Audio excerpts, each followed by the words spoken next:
Change the state of a substance, यानी substance के state को बदलने के लिए हम क्या यूज करते हैं, लेटेंट हीट यूज होगा। लेटेंट हीट हमेशा स्टेट ऑफ मैटर को चेंज करेगा विदाउट इंक्रीजिंग इट्स टेम्परेचर। ठीक है, ये क्लियर है। लेटेंट हीट में हमें दो और पढ़ना है कि लेटेंट हीट और vaporisation and latent heat of fusion. ठीक है, तो latent heat of fusion start करें। ये हो गया।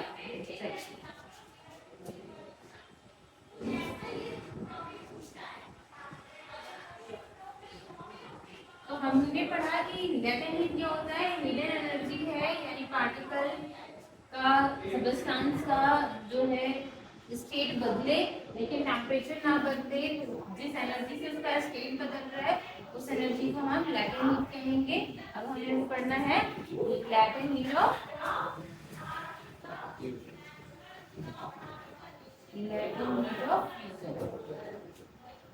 फ्यूजन यानी मेल्टिंग। फ्यूजन यानी मेल्टिंग है ना। लास्ट क्लास में हमने change of state of matter पढ़ा था, उसमें हमने फ्यूजन का मतलब पढ़ा था, फ्यूजन यानी मेल्टिंग। ठीक है, इसमें क्या है कि 1 kg सॉलिड किसमें कन्वर्ट हो रहा है, लिक्विड में कन्वर्ट हो रहा है एट एटमॉस्फेरिक प्रेशर। ठीक है, एट एटमॉस्फेरिक प्रेशर। ठीक, 1 kg सॉलिड किस में कन्वर्ट हो रहा है, लिक्विड में कन्वर्ट हो रहा है एट एटमॉस्फेरिक प्रेशर। उसमें कोई प्रेशर अप्लाई नहीं कर रहे हैं, उसका टेम्परेचर भी रेज नहीं करेगा। तो अगर एक 1 kg सॉलिड लिक्विड में कन्वर्ट हो रहा है एटमॉस्फेरिक प्रेशर पे, तो उसे हम क्या कहेंगे, लेटेंट हीट ऑफ फ्यूजन, है ना।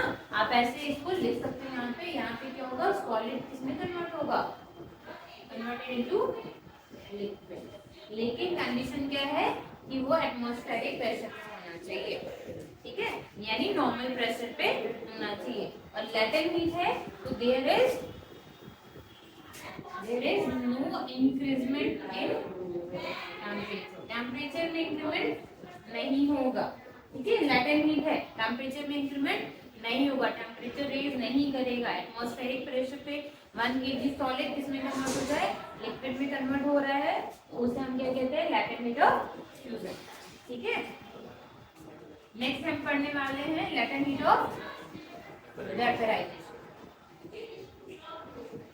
सेकेंड वन क्या है, लेटेंट हीट ऑफ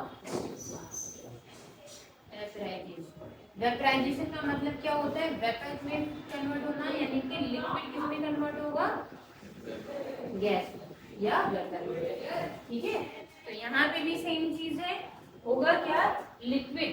अगर हम कहें 1 kg या 1 लीटर लिक्विड क्या होगा, किसमें कन्वर्ट होगा, गैस में कन्वर्ट होगा। 1 kg गैस ही रहेगा। ठीक है, तो गैस में कन्वर्ट हो रहा है at atmospheric pressure. Atmospheric pressure को कैसे रिप्रेजेंट करते हैं, एटीएम से रिप्रेजेंट करते हैं, है ना। एटमॉस्फेरिक प्रेशर पे एट 1 एटमॉस्फेरिक प्रेशर पे क्या होगा, 1 kg लिक्विड गैस में कन्वर्ट हो रहा है, उसे उस हीट, जिस हीट से ये कन्वर्ट हो रहा है, उस हीट एनर्जी को हम लेटेंट हीट कहेंगे। इस हीट एनर्जी से लिक्विड किस में कन्वर्ट हो रहा है, गैस में कन्वर्ट हो रहा है, उस हीट एनर्जी को हम क्या कहेंगे, लेटेंट हीट कहेंगे। ठीक है, हमने पढ़ा था कि जो स्टेट होता है, जो स्टेट है मैटर का, उसको हम दो तरीके से चेंज कर सकते हैं। तो फर्स्ट हमने टेम्परेचर से देख लिया, अब हमें क्या पढ़ना है, अच्छा एक और चीज रहेगी इसमें लेटेंट हीट ऑफ वेपराइजेशन में। क्या आपके लेटेंट हीट ऑफ वेपराइजेशन में जी, अगर 100 डिग्री ऑफ स्टीम है, 100 डिग्री पे अगर स्टीम है और 100 डिग्री पे ही वाटर है, यानी बॉईल कर रहा है, तो इसकी एनर्जी ज्यादा होगी। इसके जो स्टीम के पार्टिकल ऑफ स्टीम हैव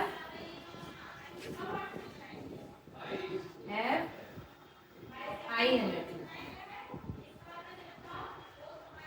ठीक है, इसके कंपेयर में इसकी एनर्जी क्या होती है, ज्यादा होती है। ठीक है, 100 डिग्री पे ही दोनों है, लेकिन स्टीम के पार्टिकल्स की एनर्जी क्या होगी, ज्यादा होगी। ऐसे ही हमने जो अभी पढ़ा लेटेंट हीट ऑफ फ्यूजन, उसमें क्या होगा, 0 डिग्री सेल्सियस पे 0 डिग्री सेल्सियस पे आइस ले लीजिए और 0 डिग्री सेल्सियस पे 0 डिग्री सेल्सियस पे वाटर है, ठीक है। 0 डिग्री सेल्सियस पे आइस है, 0 डिग्री सेल्सियस पे वाटर है। इसकी एनर्जी क्या होगी यहाँ पे, वाटर के पार्टिकल की energy, particle of water have high energy. इसकी एनर्जी क्या होगी, हाई होगी। इसकी एनर्जी क्या होगी, इसकी पार्टिकल की एनर्जी लो होगी, ठीक है। इसकी पार्टिकल की एनर्जी लो होगी, ठीक है। सेम डिग्री है। अगर आप देखें ये हमने फ्यूजन, ये फ्यूजन का हम पढ़ रहे हैं और ये है वेपराइजेशन का एग्जांपल, ठीक है। तो लेटेंट हीट ऑफ फ्यूजन में 0 डिग्री सेल्सियस पे आइस है, 0 डिग्री सेल्सियस पे वाटर है, लेकिन वाटर की जो पार्टिकल की एनर्जी होगी वो ज्यादा होगी एज कंपेयर टू आइस। ऐसे ही लेटेंट हीट ऑफ वेपराइजेशन में 0 डिग्री से 100 डिग्री सेल्सियस पे स्टीम है और 100 डिग्री सेल्सियस पे वाटर है। स्टीम के पार्टिकल की एनर्जी हमेशा हाई होगी, जबकि वाटर के पार्टिकल की एनर्जी लो होगी एट द सेम टेम्परेचर, ठीक है। नेक्स्ट हम इफेक्ट ऑफ प्रेशर में,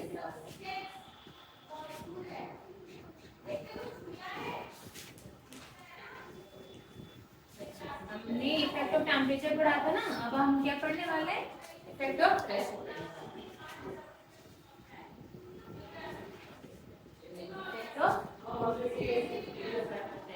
क्या प्रेशर से भी मैटर के स्टेट को बदला जा सकता है? Yes of course. प्रेशर अगर हम बात करें 1 atm की, जैसे हमारे सी लेवल पे जो प्रेशर, एयर का जो प्रेशर है ना, सी लेवल पे जो एयर का प्रेशर होता है हम उसे 1 atm कहते हैं। एटीएम यानी एटमॉस्फेरिक प्रेशर, ठीक है। ये अगर आप पास्कल में कन्वर्ट करोगे 1.01 into 10 के पावर 5 पास्कल आता है। पास्कल इज अ पास्कल क्या है, एसआई यूनिट ऑफ प्रेशर, ठीक है। पास्कल क्या है, एसआई यूनिट ऑफ प्रेशर, ठीक।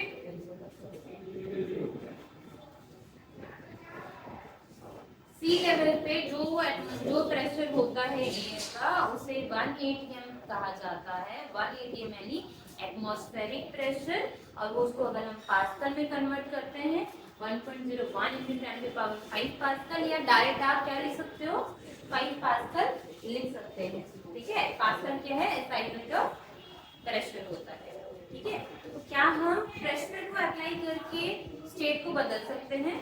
बदला जा सकता है। एग्जाम्पल, गैस के पार्टिकल है, ठीक है। गैस पे हम प्रेशर लगाएं तो उसके पार्टिकल के बीच में फोर्स ऑफ अट्रैक्शन बढ़ जाएगा, है ना। जैसे अगर आपके पास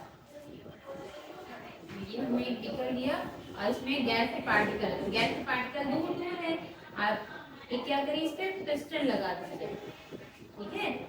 ये हमने पिस्टन लगा दिया। अब पिस्टन यानी आप ऊपर से क्या करें, उसको प्रेशर दे रहे हो। जब आप ऊपर से प्रेशर दोगे तो क्या होगा बताइए, तो क्या होगा, पार्टिकल पास आने लगेंगे, है ना। अभी भी आप प्रेशर अप्लाई करोगे तो क्या होगा, पार्टिकल और पास आने लगेंगे, ठीक है। पार्टिकल बहुत क्लोज आ जाएंगे, यानी इनके बीच में फोर्स ऑफ अट्रैक्शन क्या हो जाएगा, इंक्रीज कर जाएगा, ठीक है।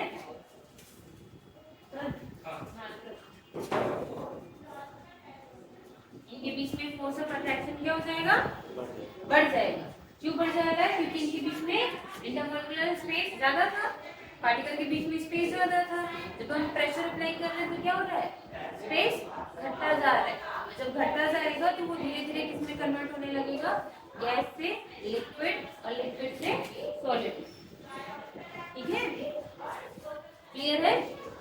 ऐसे ही जैसे हमने क्या पढ़ा था, एलपीजी पढ़ा था ना, लिक्विफाइड पेट्रोलियम गैस या CNG, compressed natural gas. Compressed natural gas यानी गैस था लेकिन उसे कंप्रेस किया गया, कंप्रेस यानी प्रेशर दिया गया, था गैस, जब उसको प्रेशर दिया तो वो किसमें चेंज हो गया, लिक्विड में, लिक्विड में चेंज हो गया, तो आप उसको इजीली जो है स्टोर कर पा रहे है ना। ठीक है, क्लियर है, ठीक है।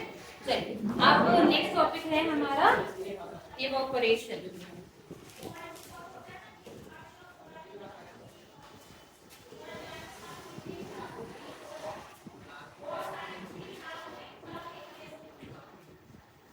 इवैपोरेशन क्या होता है, इवैपोरेशन क्या होता है,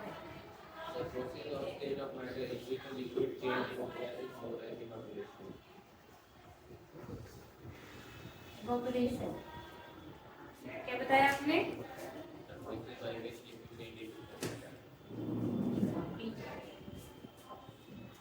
the process by which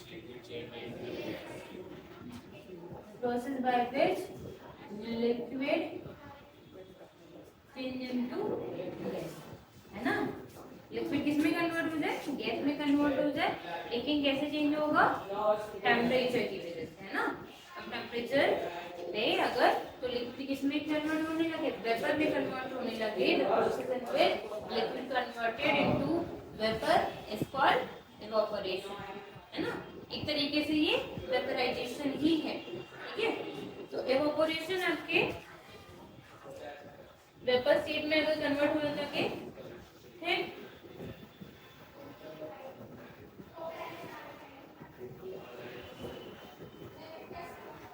एक और पॉइंट इसमें ध्यान रखिएगा, क्या है, the particle present at the surface possess comparatively high kinetic energy as compared to the particle in bulk।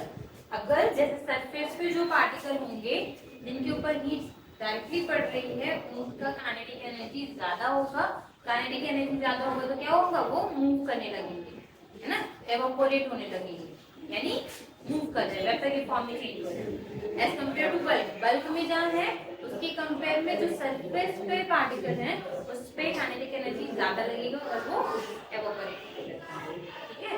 तो आपके एवापोरेशन में एवापोरेशन के क्या क्या रीजन हो सकते हैं या कौन कौन सी चीजें एवापोरेशन को इफेक्ट कर सकती हैं, फैक्टर अफेक्टिंग एवापोरेशन, कौन कौन सी चीजें हैं,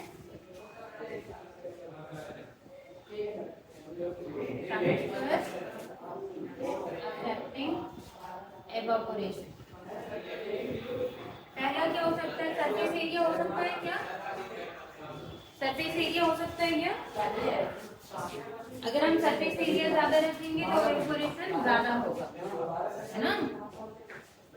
सरफेस एरिया अगर ज्यादा होगा हम इसको कह सकते हैं, है ना, surface area directly proportional to evaporation. ये फॉर्मूला नहीं है कहीं का, बस आपको ऐसे याद करने के लिए कि अगर आप सरफेस एरिया ज्यादा रखोगे तो एवापोरेशन भी ज्यादा रहेगा। भाई अगर जैसे गर्मी के दिनों में अभी हमारे ग्लास में पानी रख दिया है और एक थाली में पानी रख दिया है, किसका पानी जल्दी एवापोरेट हो जाएगा, थाली का, क्योंकि एरिया हमने उसका बढ़ा दिया है। ग्लास में क्या है, एरिया भी कम है, तो सरफेस एरिया अगर इंक्रीज करोगे आप तो एवापोरेशन इंक्रीज हो जाएगा।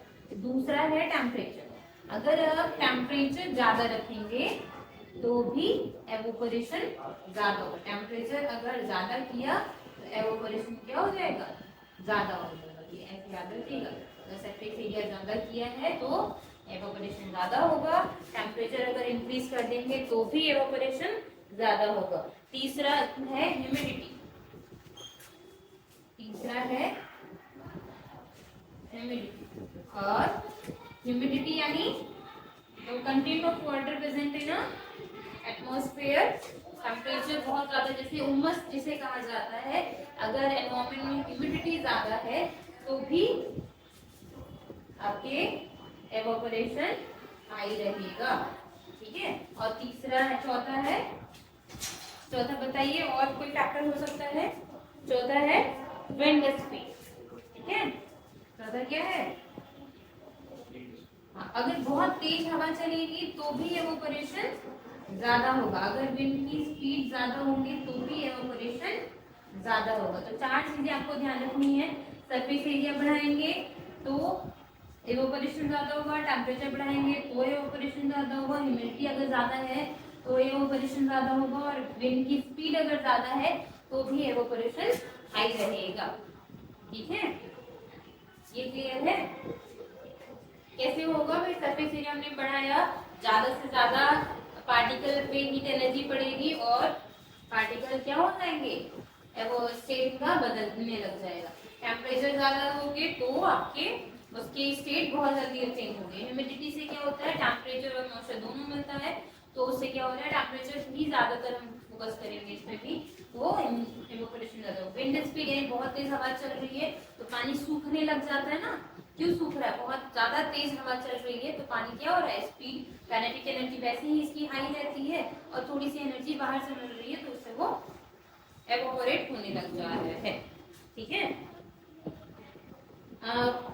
एवोपोरेशन फॉल्स कूलिंग एक बड़ा इंपॉर्टेंट फैक्टर है भाई, ये नोटेड हो गया।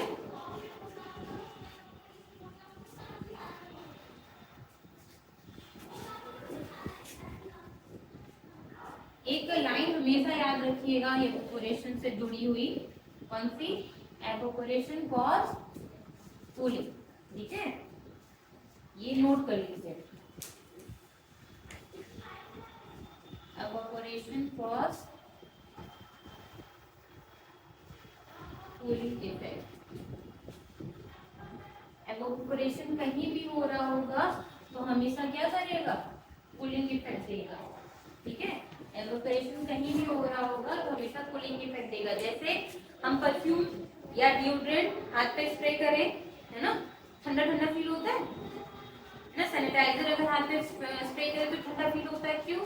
क्योंकि तुरंत और थोड़ी देर में आपने देखा होगा कि जो परफ्यूम है, डिओड्रेंट है या जो सैनिटाइजर है वो एवोपोरेट हो जा रहा है। जब एवोपोरेट हो रहा है तो पीछे ठंडक इफेक्ट वो छोड़ता है ना। तो कहीं भी एवोपोरेशन जहाँ होगा वो हमेशा कूलिंग इफेक्ट डालेगा। जैसे अगर एवोपोरेशन प्लांट की बात करें, प्लांट में जो एवोपोरेशन होगा, है ना, इन प्लांट एवोपोरेशन जो है, एवोपोरेशन को ही किस टर्म से जानते हैं, ट्रांसपिरेशन की टर्म्स जानते हैं, है ना। प्लांट में एवोपोरेशन को किस टर्म से जाना जाता है, ट्रांसपिरेशन के टर्म से जाना जाता है। ठीक है, गर्मी के दिनों में स्टोमेटा ओपन बहुत ज्यादा है, पानी एवोपोरेट हो रहा है कंटिन्यूअस, तो क्या कहेंगे, क्या कहेंगे, ट्रांसपिरेशन। उसकी वजह कैसे क्या होगा, प्लांट को भाई पानी का लॉस हो रहा है, लेकिन साथ ही साथ जो इतनी हीट में पत्तियां जल ना जाए, है ना, इस वजह से ट्रांसपिरेशन की वजह से यानी एवोपोरेशन की वजह से जो लीफ है उसका जो सरफेस है वो कूल इफेक्ट फील करता है, इसलिए वो पत्तियां गर्मियों के दिनों में भी क्या होगा, कूलिंग रहता है, कूलिंग इफेक्ट शो करेगा, क्योंकि कंटिन्यूअस वहां एवोपोरेशन होता जा रहा है। दूसरा एग्जांपल, मटके में अगर हम पानी भर के रखते हैं, है ना, तो मटके में पानी ठंडा क्यों होता है, या मटका बाहर से भी टच करोगे तो ठंडा लगता है, क्यों? क्योंकि मटके में क्या हो रहा है, छोटे छोटे पोर्स हैं, है ना। मटके में क्या होगा, अगर हम ऐसे बना दे पॉट, ठीक है, ऐसे हमने पॉट बना दिया, पॉट में अगर आप देखोगे तो मान लो हमने इसकी दो लेयर बना ली, आउटर और इनर, तो पॉट में क्या होता है, छोटे छोटे ऐसे पोर्स पाए जाते हैं। अब तो होगा क्या भाई, बाहर क्या हो रहा है, एवोपोरेशन हो रहा है, इस पोर्स से पानी अंदर की, यहाँ जो है, यहाँ वाटर है, वाटर क्या हो रहा है, इस पोर्स से बाहर की तरफ जा रहा है। ठीक है, और बाहर क्या, जब यहाँ पहुंचेगा तो यहाँ क्या हो रहा है, ये एवोपोरेट होने लग रहा है। तो जब एवोपोरेट होगा तो ये सरफेस क्या हो जाएगा, कूल हो जाएगा, है ना। जब पानी एवोपोरेट हो रहा है तो क्या होगा, ये सरफेस, आउटर सरफेस क्या हो रहा है, कूल होता जा रहा है। इसलिए पानी जो है मटके में, अर्थन पॉट में जो हम वाटर रख रहे हैं वो क्या हो रहा है, कूल हो रहा है। ठीक है, किस प्रोसेस से, एवोपोरेशन की प्रोसेस। ऐसे बहुत सारे एग्जाम्पल, जैसे कपड़े कैसे सूख पाते हैं, अगर कपड़े जो है फैला के आपने अच्छे से फैला दिए तो सूख जाते हैं, अगर गट्ठर बना दिया तो बहुत समय लगता है। अगर कपड़े को जो है वो क्या कर रहे हैं, फैलाते हैं, है ना, तो सरफेस एरिया बढ़ गया, सरफेस एरिया बढ़ने की वजह से एवोपोरेशन भी बढ़ जाएगा। अगर कपड़े को एक साथ ऐसे इकट्ठा करके रख दिया तो सरफेस एरिया क्या हो जाएगा, कम हो जाता है। और उसकी वजह से सरफेस एरिया कम होगा तो एवापोरेशन कम और समय ज्यादा लग जाएगा उसको सूखने में। इसलिए कपड़े को जब फैलाते हैं तो खोल के फैलाया जाता है ना, स्ट्रेच करके फैलाया जाता है। ठीक है, तो आज इस चैप्टर में इतना ही है। कुछ क्वेश्चंस और है तो कल हम उसको क्वेश्चंस के थ्रू देखेंगे। ठीक है, कुछ टॉपिक्स कुछ और ऐसे फैक्ट है तो उसको क्वेश्चन के थ्रू देखेंगे। लेकिन आप पढ़ के आइएगा, कोई अगर प्रॉब्लम होगी तो नेक्स्ट क्लास में डिस्कस किया जाएगा। ठीक है।